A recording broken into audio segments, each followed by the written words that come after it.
Ladies and gentlemen, welcome back to the channel, guys. Today we have a Los Angeles Lakers update video for you. If you are a Lake Show fan, this video is going to be awesome for you. Hit that like button, hit that sub button if you guys enjoy. Do this every single day. I know you guys would like the content. So, according to Jake Fisher, reported trusted source, there's significant interest from Demar DeRozan to forego higher salary opportunities elsewhere and join the Lakers in pursuit of a championship. That's awesome. This is awesome. And it brings me back to actually a sign and trade hypothetical when the Lakers still had Kyle Kuzma. And that trade, it was literally just a straight up sign and trade, DeMar DeRozan for Kyle Kuzma. And in that scenario, DeMar DeRozan was making $15 million a year. I think that DeMar DeRozan's actual salary compensation this upcoming season would be around $18 million a year. I don't think he's definitely not worth $25 million.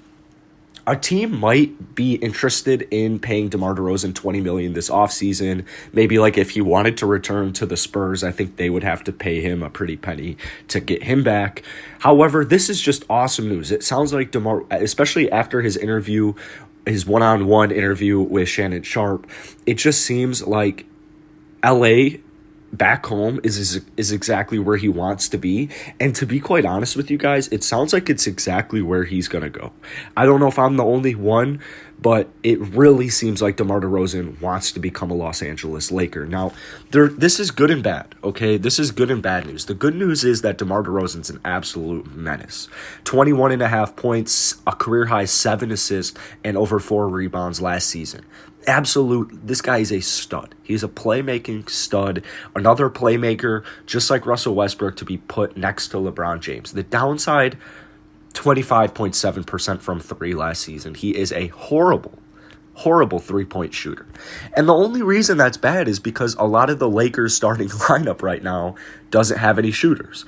So if DeMar DeRozan came onto the Lakers and he played shooting guard, got the starting shooting guard spot, my concern is that he wouldn't be able to shoot the ball. The Lakers, just as a team, wouldn't be able to shoot the ball. This is where guys like Austin Rivers, JJ Redick, Wayne Ellington, that's where those guys come into handy. So yeah, it's a little worrisome. However, they have plenty of room to sign three-point shooters.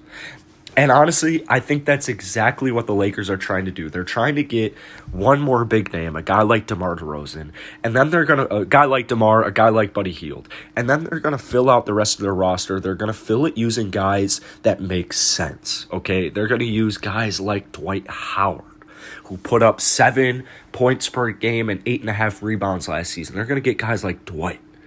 They're going to get guys like Wayne Ellington, 40% three-point shooters.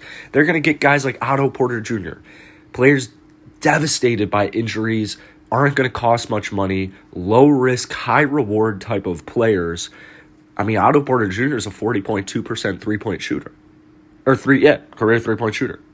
40.2. And that's really good. He's a solid 3-and-D player. So that's who I expect the Lakers to be going after if they were to, regardless of if they get DeMar DeRozan. But the fact that DeMar is willing to forego more financial compensation, because it's not like we're talking about 36-year-old Carmelo Anthony right now. We're talking about 31-year-old DeMar DeRozan. He isn't necessarily old by any means. Yeah, he might not be in his prime, might be on the end of his career. But, I mean, did you hear those statistics? 21.5, 4.2 rebounds, 7 assists. I mean, that is incredible for DeMar DeRozan. The only reason the San Antonio Spurs made the play-in game and were somewhat relevant this past season is because DeMar DeRozan and his 7 assists. That's the sole reason, guys. That's it. So, yeah, I understand DeMar's not a good shooter. I understand it. But you can't tell me, and it goes the same with Russell Westbrook, a first ballot Hall of Famer, Russell Westbrook. You can't tell me that they're going to be better off without DeMar DeRozan. They're going to be better off without Russell Westbrook. Like, I understand the fit might not make the most sense. You're pairing LeBron James with two guys who are horrible three-point shooters. The good news is you don't need three-point shots in the NBA these days as much as you used to. In my opinion, the NBA is trending more towards big, aggressive, physical basketball. While shooting is important, it's not what teams are solely building around. Teams know you should have a 7-footer. Teams saw the Houston Rockets try and fail with PJ Tucker being the tallest dude on that roster. So I understand it might, Russell Westbrook's probably better off with just being paired up to just nonstop with solid three-point shooters. Same thing with LeBron James. But I guarantee you, if there is one person I want to have to figure out this, not even a problem, but to just figure out how it's going to work, I mean, it's LeBron James, man. It's LeBron James, and it's not even close. I mean, he is the best passer in the NBA. More good news out of the Los Angeles Lakers right here. Apparently, right after he got traded, Russell Westbrook texted Anthony Davis and LeBron James and said he would play off ball. And if you guys have been following my channel for a while, I do cover Houston Rockets. I do cover a solid amount for the Houston Rockets. And I watched Russ play off ball with James Harden. I watched that fail just because they had the two highest usage. It didn't make sense. The pairing didn't make much sense. Russell Westbrook, James Harden. We all wanted it to work, but I think most Rocket fans understood that guys like Chris Paul gave them a better chance of winning.